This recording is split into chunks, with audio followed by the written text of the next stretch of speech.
क्यों पिया था श्री कृष्ण ने राधा के पैरों का चरणामृत।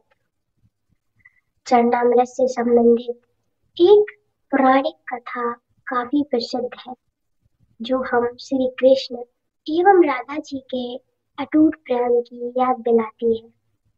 कहते हैं कि एक बार नंदलाल काफी बीमार पड़ गए।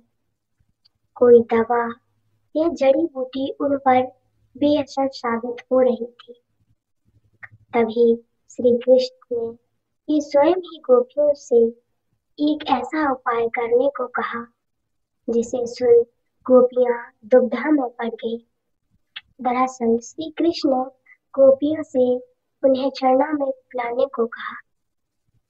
उनका मानना था कि उनके परम भक्त या फिर जो उनसे अति प्रेम करता है, तभी उनकी चिंता करता है।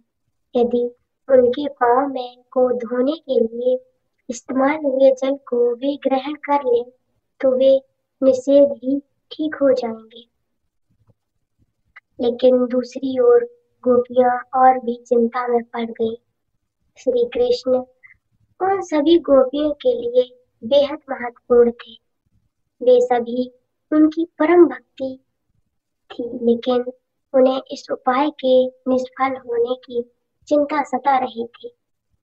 ना के मन में बार बार यह आ रहा था कि यदि उसमें से किसी एक गोपी ने अपने गांव के इस्तेमाल से चरणामृत बना लिया और श्री कृष्ण को पीने के लिए दिया, तो वह परम भक्त का कार्य तो कर देंगे, परंतु किन्हीं चरणों से कहना ठीक न हुए तो उन्हें नर्क भोगना पड़ेगा।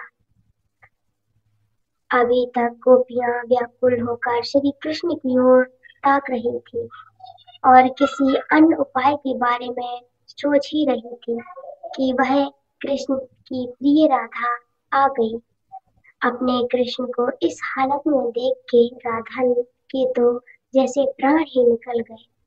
वो जब गोपियों ने कृष्ण द्वारा बताया गया उपाय राधा को बताया, तो राधा ने एक क्षण भी व्यर्थ करना उचित न समझा और जल्द ही स्वयं के पांव धोकर चरणामृत तैयार कर श्री कृष्ण को पिलाने के लिए आगे बढ़ी।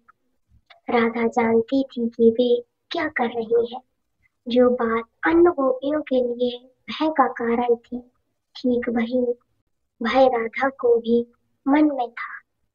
लेकिन कृष्ण को वापस स्वस्थ करने के लिए वह नर्क में चले जाने को भी तैयार थी।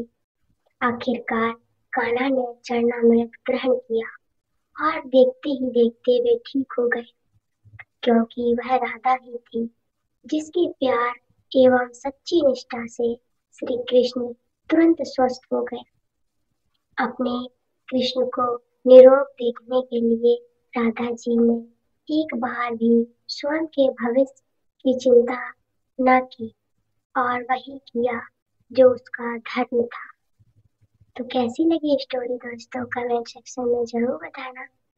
प्लीज वीडियो को लाइक कर देना, चैनल को भी सब्सक्राइब कर देना। राधे राधे।